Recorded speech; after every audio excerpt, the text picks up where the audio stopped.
Assalamualaikum warahmatullahi wabarakatuh. Hello guys, ketemu lagi. Balik lagi di video bareng hari ini ya. Gimana kabar kalian? Semoga dalam keadaan baik-baik aja di kondisi saat ini ya. Nah, kali ini kita bakal ngomongin Realme 8 ataupun Realme 8 yang bisa dibilang cukup beda. Loh, kenapa bedanya? Jadi, kalau teman-teman yang sebelumnya itu sering komentar kayak bosen nih sama desain Realme yang gitu-gitu aja. Nah, kali ini bakal beda cerita sih teman-teman. Karena Realme 8 ini so spesial. Kenapa? Yaudah yuk tonton aja videonya sampai akhir ya. So, kenalin dia Realme 8. Sebenarnya selain itu ada juga Realme 8 Pro, Realme Buds R2 juga yang dikenalkan secara bersamaan. Wah, tumben ya launchingnya borongan gitu. Tapi kali kita bakal ngomongin Realme 8 dulu aja ya, benar-benar fokus pada HP ini. Perbedaan yang paling ketara banget sama HP ini adalah desainnya. Desainnya guys nggak main-main, so tipis dan juga slim gitu. Sebagai informasi, yang gue pegang ini dengan varian warna Cyber Silver yang so glowing banget ya, ditambah ada efek hologram gitu bila terkena pantulan cahaya. Nice. Bener-bener menggambarkan anak muda banget lah yang berani ya warnanya, dan tulisan dia tulipnya juga ukurannya berani juga nih guys, nggak nanggung-nanggung, gede kayak gitu. Oh iya, karena finishing daripada back cover itu glossy ya, jadi cukup meninggalkan sidik jari. Saran dari gue sih gunain aja soft case yang ada pada kontak box pembeliannya. Cuma memang sayangnya kalau boleh jujur pas dipakein case itu warna cakepnya ini kayak terhalang gitu loh guys. Besok bisa kali case-nya itu transparan bening aja. Selain desain dan juga bentuk kamera yang beda banget dari sebelumnya, perbedaan yang juga berasa yaitu pada saat genggam HP ini. Asli itu kayak bukan Realme, so slim gitu guys jadinya. Karena pada Realme 8 ini tuh bakal beda cerita lah pada saat teman-teman pegang HP ini. Kayak, ini Realme bukan sih? Iya, karena ketebalan itu hanya 8 mm aja dengan berat itu hanya 177 gram. Nah gitu dong, gue apresiasi banget sih sama desain Realme yang makin kesini makin fresh dan juga slim ya terbilang ya. Dan selain itu ngomong-ngomong, walaupun terbilangnya slim ya, baterai pun terbilangnya gede nih, 5000 mAh. Wow, cukup gede ya. Ngecasnya sendiri juga terbilangnya cukup cepet ya, dilengkapi dengan 30 watt dart charge yang buatku tuh happy. Kenapa? Karena ngecas 30 menit itu dapat sekitar 50%-an gitu. Cakep ya. Untuk urusan layar juga terbilangnya sudah lebih baik ya. Sekarang tuh layarnya 6,4 inch Full HD Plus yang udah pakai layar Super AMOLED dengan tingkat kecerahan itu 1000 nits. Dan pada layar ini juga dilengkapi dengan Ultra Fast In Display Fingerprint. Yes, jadi fingerprint itu ada pada bagian dalam layar ya, yang terbilangnya juga cukup gercep nih. Untuk urusan visual layarnya, gue pakai untuk kebutuhan nonton, udah asik ya keluaran warnanya. Warna hitam pun terasanya lebih pekat nih. Tapi mungkin bila teman-teman ngerasanya kok warnanya terlalu lebay gitu ya, teman-teman bisa atur screen color mode-nya, mau yang vivid ataupun yang gentle.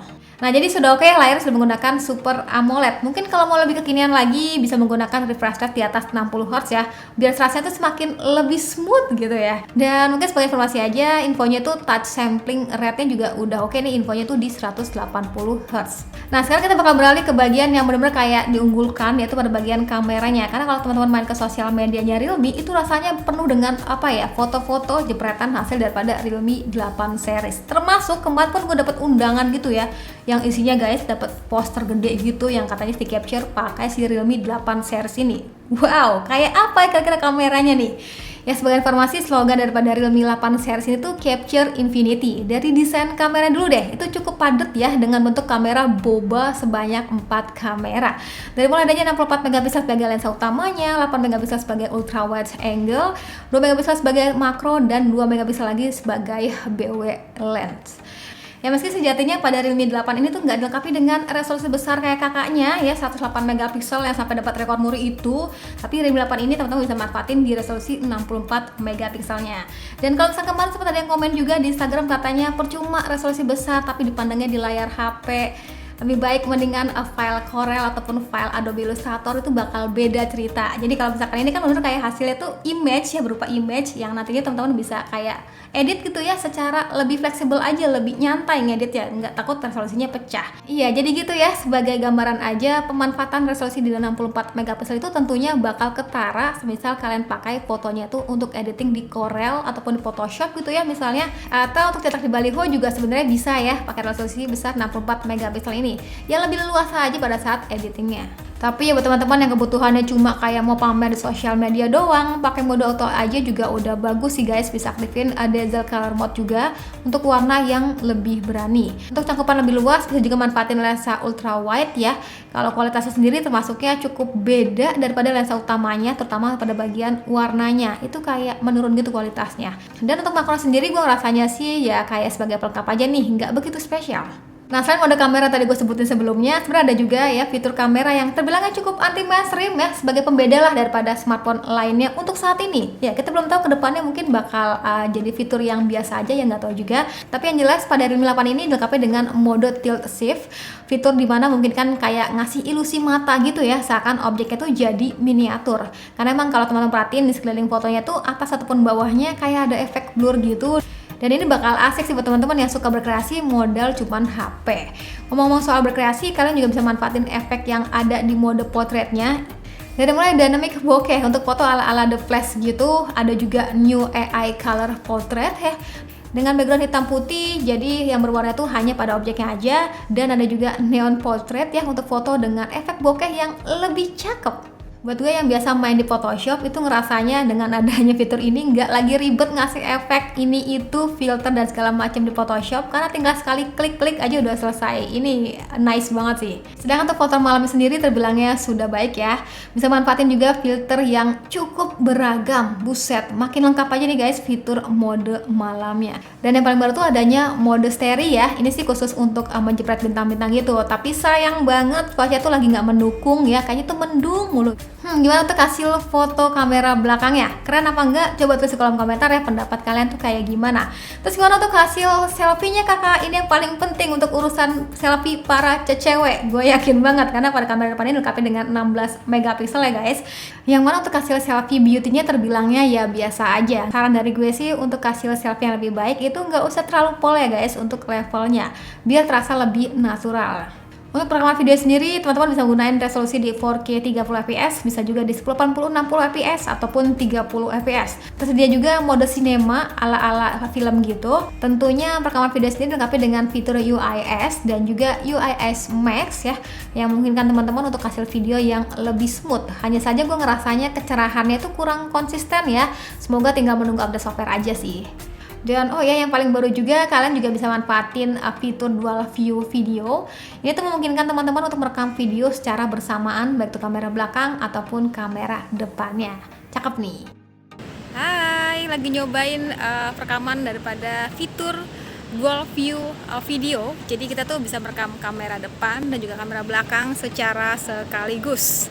Dan ini nice banget. Kenapa? Karena teman-teman tuh bisa pakai untuk kebutuhan bikin konten gitu ya, yang simple aja tanpa harus ngedit lagi. Dan kalaupun mau bikin untuk aksesoris pun terbilangnya juga lucu ya, karena kita bisa mengabadikan momen bener-bener kayak langsung back to kamera depan juga kamera belakang secara sekaligus. Gimana menurutnya? Ini bisa dipindah-pindah juga ternyata lingkarannya. So guys, kalian catat perekaman kamera depannya mau merekam video di 1080 pixel. Dan ini ngomong-ngomong gue tuh masih pakai yang efek-efek yang biasa, bener-bener kayak yang normalnya, belum gue aktifin stabilizernya. Jadi mari aja kita cobain untuk fitur UIS-nya. Nah, kalau ini sudah menggunakan stabilizernya, jadi harusnya itu lebih stabil. Cuma memang gue ngelihatnya kayak agak di crop gitu loh, agak ngezoom gitu, agak nge-close up. Jadi ya sesuai aja dengan selera teman-teman. Maunya yang smooth sambil vlogging gitu, atau mau yang biasa aja. So guys, lagi nyobain kamera belakangnya. Ini tuh rekamannya gue rekam di 4K teman-teman. Jadi kalau dipakai untuk sambil jalan kayak gini. Ini gue ngelihatnya warnanya tuh so tajam gitu. Cuma memang kalau ngelihat di layar agak sedikit kurang jelas ya, agak silau gitu. Tapi ya begitu untuk hasil video perekaman di 4K 30fps. Nah, kalau ini adalah contoh perekaman kamera belakangnya di settingan 1080 30fps. Dan sebenarnya teman-teman juga bisa aktifin di 1060 ya. Terus ini juga ada pilihan untuk zoom 2 kali, zoom 5 kali gitu ya. Tuh.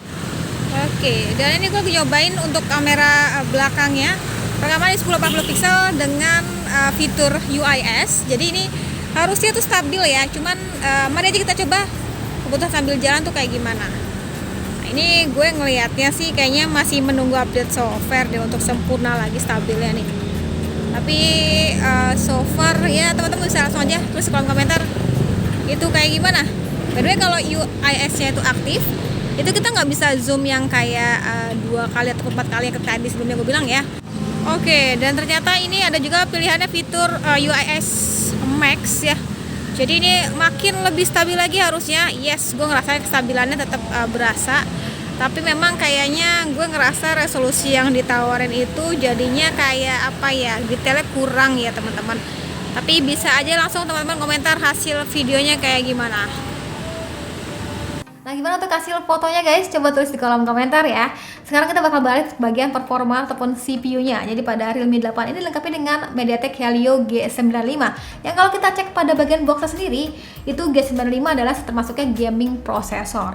Jadi buat teman-teman yang suka main game ya, harusnya sudah tenang ya seenggaknya menggunakan MediaTek Helio G95 ini. Dengan perpaduan RAM 8GB, Intel memori sebesar 128GB. Termasuk yang udah cakep lah untuk di kelasnya. Bila dirasa Intel memori 128GB yang masih kurang, kalian juga masih bisa menggunakan microSD tambahan up to 256GB. Karena emang SIM-nya itu dedicated ya. Dan sebagai informasi aja buat teman-teman yang mungkin suka concern, skor Antutunya berapa nih kak? Itu mencapai di 351 ribuan. Dan yang juga spesial pada Realme 8 series ini khusus Indonesia itu sudah lengkapi dengan fitur NFC. Wah, senang gak tuh? Coba teman-teman yang suka nanya, ada NFC-nya nggak? Gitu kan. Tapi yang jelas ini sudah lengkapi dengan NFC, jadi teman-teman bisa cek saldo ataupun isi saldo e-money teman-teman ya dengan cara tap aja pada HP ini. Iya. Oke guys, jadi segitu aja untuk video kali ini, cerita gue tentang Realme 8. Yes, dari sekian tadi yang gue ceritain, pantas saja Realme sendiri nyebutnya adalah smartphone ini termasuknya yang best performa dan juga stylish phone untuk di kelas mid-range. Setuju apa enggak? Gue sih setuju aja ya guys, asalkan dengan sedikit catatan dari gue tadi untuk bagian desain ini sebenarnya udah stylish, asalkan kayak dia tulip ini sedikit minimalis aja. Dan juga untuk bagian performa sendiri terbilangnya juga sudah nyaman ya untuk di kelasnya. Gak lupa fitur-fitur kamera juga bisa banget kalian manfaatin untuk kebutuhan kayak bikin konten gitu ya. Buat teman-teman yang suka mobile fotografi lah, suka ngoprek bagian kamera, ini bisa banget kalian manfaatin sih guys. Ya udah, sekian dari gue, terima kasih buat kalian sudah nonton sampai akhir video. Beli apa enggak tergantung kalian seleranya kayak gimana, sesuai aja dengan budget dan juga kebutuhan ya. Sampai ketemu lagi di video selanjutnya ya. Sekian dulu lagi dan saatnya bilang see you, bye bye.